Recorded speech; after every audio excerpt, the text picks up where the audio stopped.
Too many opportunities to miss a note. So that's a common complaint about Liszt, but we are here to simplify it.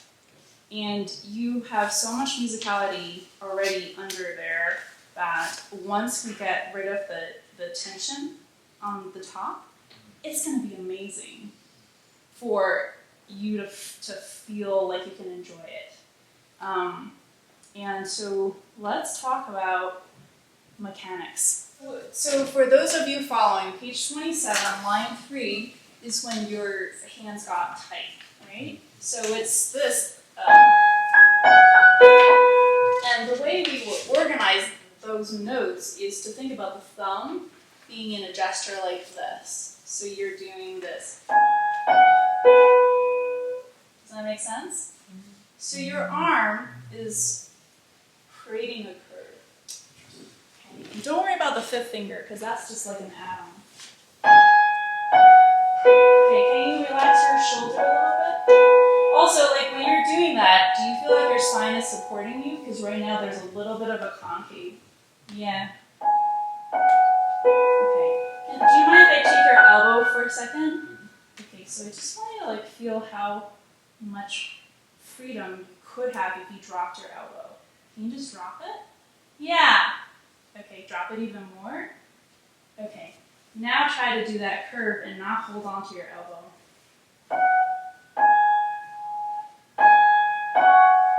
Okay, how does that feel? Feels a lot more relaxed. Okay, now what about your palm? Are you holding tension here? Okay, what about your wrist? Do you mind if I take your wrist for a second? Okay, so let go into my hand. More, cut completely. Okay, so you just found your body weight, right? So it goes da da. So let this. Okay, you don't have to hold it in a place. Let that go. So it should be floppy like this. Yeah. Oh, okay. Did you hear the sound changed, right? So different. Yeah, it's really fun when you can find it. And there's two ways to find it. There's one, you use your mind-body connection internally. You find out what's happening inside. And the other is just to listen for the sound that comes out and how do you envision it to be relaxed and flexible and spontaneous, like what you just produced. So if you have that sound in your mind and then you go looking for it, your body will also help. Your body will help you to find it. And now that you know what it sounds like with your hands, it will be easier for your memory to like find that. Okay. So now the next 3 is the same idea. Can you do that on your own? You mean beyond that? Yeah. Okay, so you can use the pedal if that helps. Okay, now, so let's check. What are all the body parts you're checking right now? Elbow, wrist. So now, but also, your spine needs to support you, because right now when you're talking about your arm like this, what you were doing is holding tension here, right? So if you imagine that your spine is like a stick like this, and then your shoulders are just like on top, like this. If your shoulders are tight, then none of the energy is getting through into your hands, right?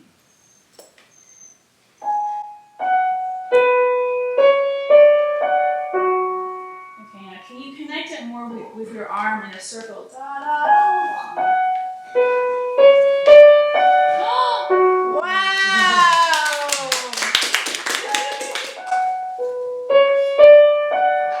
Oh my goodness, that is delicious.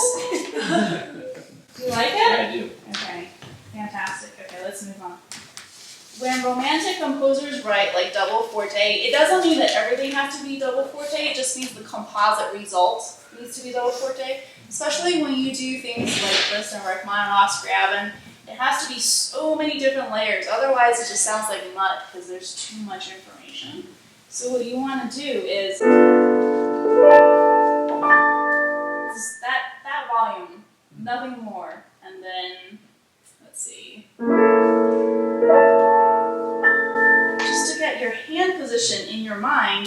And again, this is mind body connection, and it's simplifying things.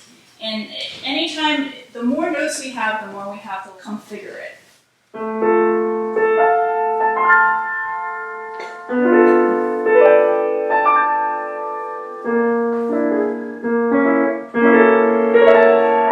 Okay, can you play it softer?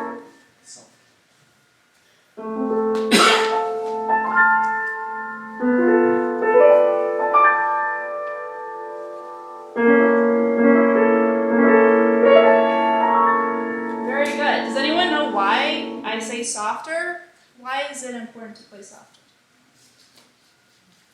Get to the louder part. To get to the louder part, yeah, that's true. That's true.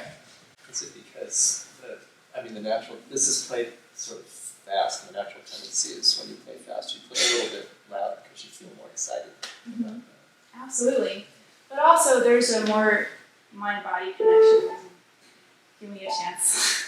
So when you're playing really slow and soft, you can feel things more, right? Like if you are saying something really intentionally, as soon as you start playing loud, it becomes more about the volume and less about the quality of the touch. And what you're trying to do right now is train your fingers to feel the right touch. Okay, and as soon as you find the right touch, it doesn't matter what dynamic you play. You can go totally forte all out, but you already have the touch in your hand. So that's what we're trying to find here. Now, let me show you something for your next step. The next step is to prep what you're doing. So all the shifts have to be prepped ahead of time so there's no gaps. So if you do, you see, it's all about the speed of your shift, right? So look or feel, actually. Close your eyes. Close your eyes and it's better. Yeah. Okay. Do you feel the connection in your hand between the fifth finger and the next thumb? What that position feels like? You felt that? Yes. Yeah. Because you will never play a wrong note if you feel that.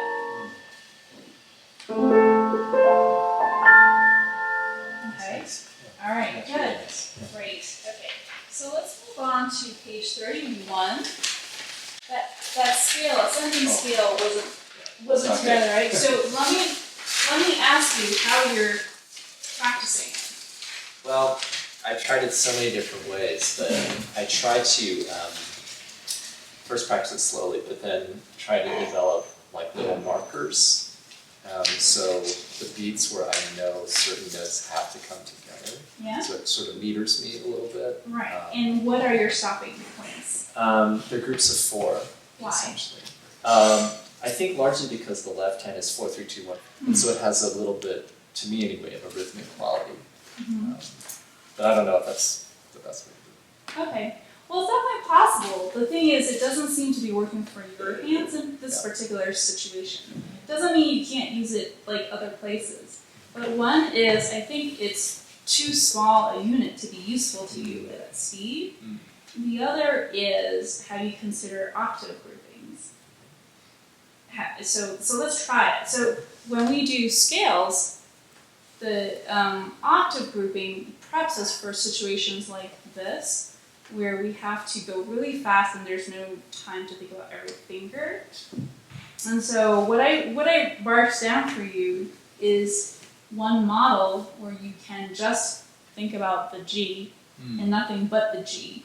And so it's easier for your ear to feel that pulse.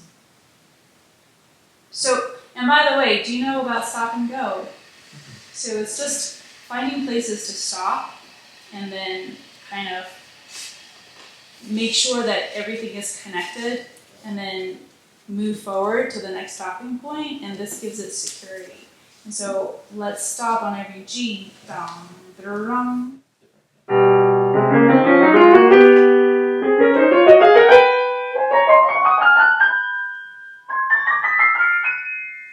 Okay. So here's what I'm seeing. What I'm not seeing is that you're not giving yourself a rest at the stop. So rest. Rest. So right there, let your wrist go. Let your shoulders go. Open your heart so you can feel your stacking of the spine. Okay, now do you feel, okay, stop right there. Do you feel rested? Because like right now, I feel like you're reaching a little bit instead of feeling like you're really on top of it. And how are your feet? Do you feel the ground? Okay, then go. And stop. Now the go is as fast as you can. So as soon as you're ready, go as fast as you can to the next stop.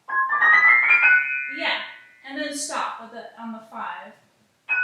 Yeah, the 5 is the count. The 5 is the breath. 1, 2, 3, 4, 5. That is your Sospiro. Well, that's wonderful. Thank you so much.